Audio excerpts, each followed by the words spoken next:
Take our lead. Let's help you make your mark. Our goal is your satisfaction. Let us show you the way. Though both Offerman and Mullally lived in the Windy City, they didn't meet in Chicago.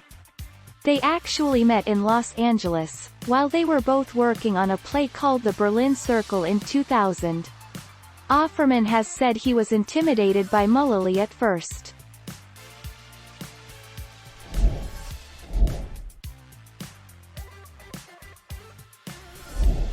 Take our lead. Let's help you make your mark.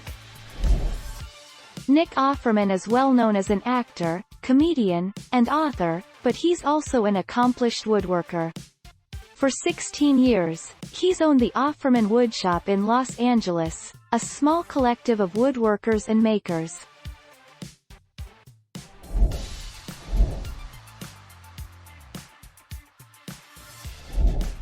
Take our lead.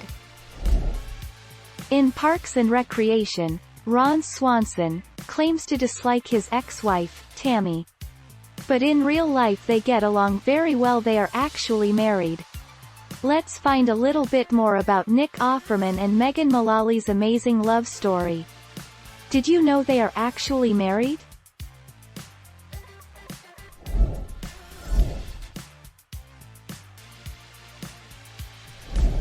Make your mark. Take our lead. Ron Swanson achieved his wealth by opting out of the consumerism that pervades his culture. He developed the skills to build and maintain the majority of his possessions, allowing him to be largely self-sufficient. Thank you for watching. Please subscribe and hit the bell notification.